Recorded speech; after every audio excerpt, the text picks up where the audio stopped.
So the NBA trade deadline is tomorrow, and I wanted to give you guys my official 2025 NBA season trade deadline predictions. So we've already seen some massive deals go down. Luka to LA, De'Aaron Fox to San Antonio. We saw a Caleb Martin Quinn Grimes swap. Chris Middleton was traded from the Milwaukee Bucks to the Washington Wizards in exchange for Kyle Kuzma, and I believe that we're going to still see a ton of deals go down between now and tomorrow's deadline at 3 o'clock Eastern time. So we're going to start off with the LA Lakers, who, like I just said, made a notable move acquiring Luka Doncic, but they did sacrifice a little bit of their center depth when they traded away their best center in the deal, Anthony Davis. And they look great in their first game. Luka didn't play in it, but Reeves is going to be such a good piece with LeBron and Luka when Luka makes his debut. I still think the Lakers need to go after an athletic big man on the market, somebody that can set good screens for Luka, LeBron, and Reeves, somebody that can catch alley-oops. And there's going to be a ton of those guys on the market. One that makes a ton of sense is Robert Williams from the Portland Trailblazers. Robert Williams on the year is averaging 5.7 points, 6 rebounds for the Portland Trailblazers, is shooting 63% from the field. He's been backing up either DeAndre Ayton or splitting time with Donovan Clingan coming off the bench all year long. He's only played 18 minutes as the Blazers are not trying to run him into the ground and ease him back in since he missed all of last year's season with an injury. But I think he's somebody that shouldn't cost a lot for the Lakers. I don't think they want to move their 2031 first round pick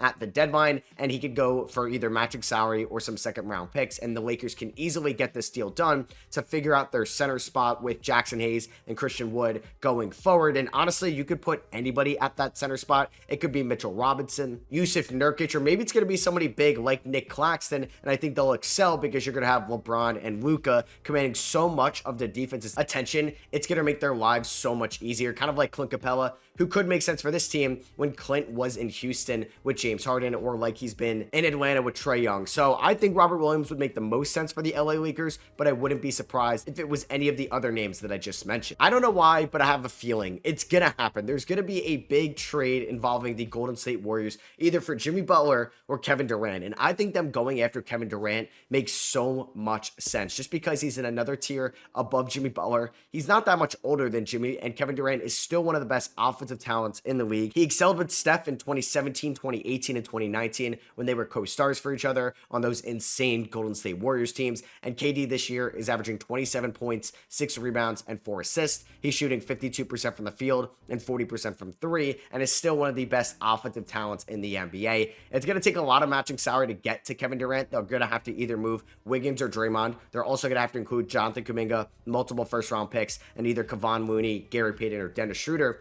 to get this deal done, but I think it's worth it. You don't want Steph to go out like Kobe did and just not be competitive whatsoever. The Lakers just got Luka Doncic to help LeBron go out on top, and if they don't have to gut their roster completely, there could be a two-man game of Steph and KD in the playoffs that could win a playoff series or two. I would still probably take some of the other teams at the top of the West over a KD and Steph-led Warriors team. I just think that this team is desperate. They're calling up every team right now trying to get one of their best players, and I think if the Suns are willing to trade Kevin Durant, he would make the most sense in Golden State if Houston or San Antonio or Dallas doesn't want to make an all-in move right now. I think those are some other teams that could go after Kevin Durant, but I just think a reunion with Steph and Golden State makes the most sense. I also have a feeling that Brandon Ingram is just not going to be moved. I feel like we've heard no reports as of late. We're hearing reports about KD, Jimmy Butler. We did about Kyle Kuzma and Chris Middleton. There haven't really been that many rumblings out of New Orleans about trading away Brandon Ingram,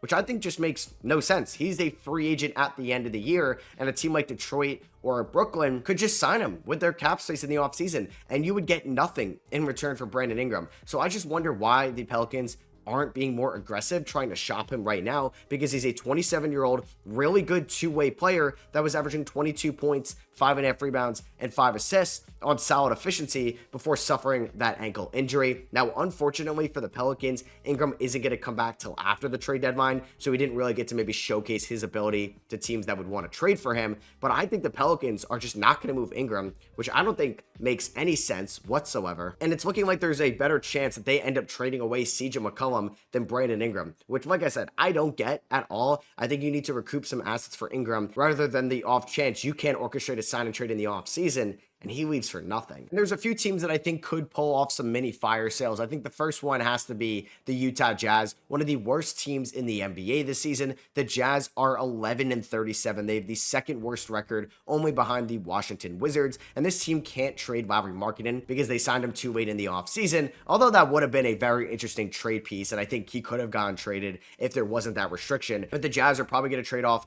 some of their known players. I think John Collins is going to get traded in the next 24 hours. I also think Colin Sexton, Jordan Clarkson are all going to get moved as well. I would not expect Walker Kessler to get traded, but like I said, I think it's really just those three veterans that are going to be on the move. John Collins, Jordan Clarkson, and Colin Sexton. I think the most likely one is John Collins because he could be a free agent at the end of the year. And I think he's a real asset with his ability to space the floor at the power forward or center position. I think Jordan Clarkson would be the second most likely player just because it shouldn't really cost a lot for teams to trade for him. He's shooting 36% from three this year, but has missed some time. And then the last name would be Colin Sexton. The Jazz just really aren't in a rush to move him because he is under contract next year, so they could look to trade him in the offseason if they don't feel like there's a good deal on the table right now. Another team that should be doing a fire sale, but honestly, I also wouldn't be surprised if they didn't really make that many moves at the deadline, the Brooklyn Nets. The Nets just had a crazy win against the Houston Rockets the other night, and this team should not be wanting to win games right now just because they want to have the best chance at getting Cooper Flagg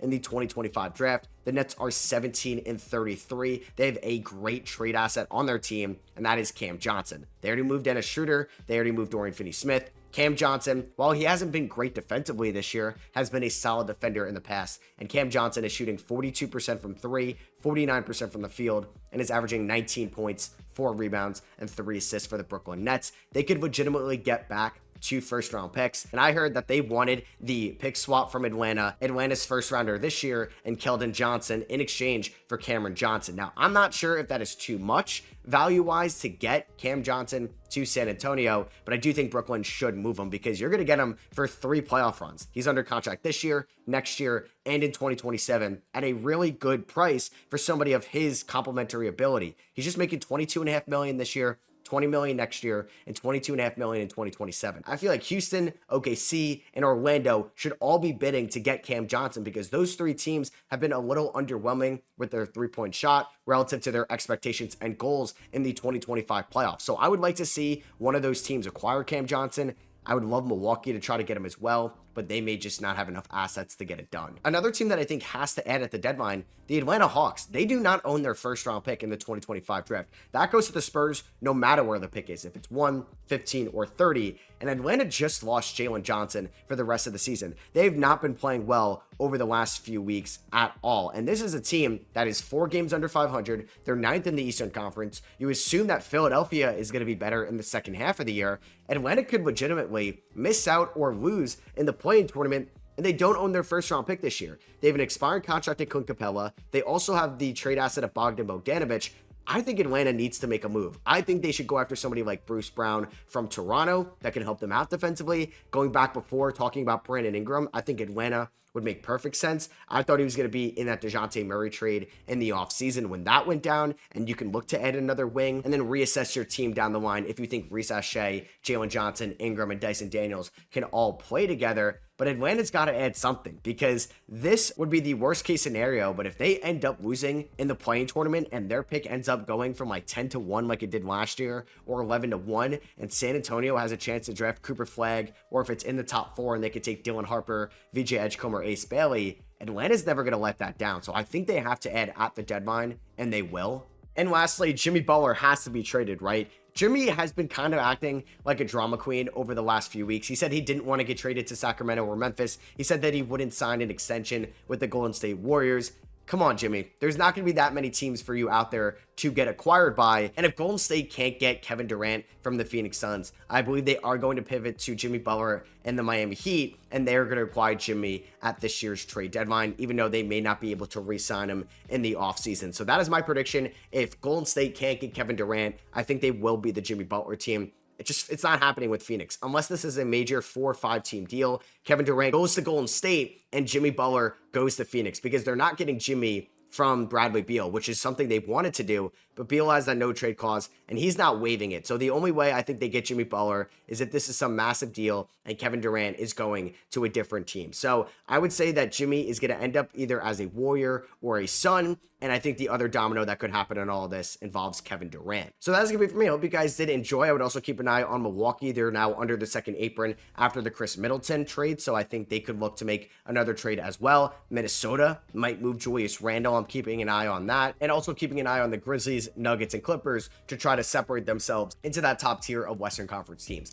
Let me know what you guys think is going to happen at the 2025 trade deadline. Make sure you are subscribed because I will be live streaming tomorrow starting around 11:30 a.m. Eastern time all the way until the trade deadline at 3 o'clock Eastern time. So make sure you got notifications on as well. Let me know your predictions down below and I'll catch you guys in the next one. Peace.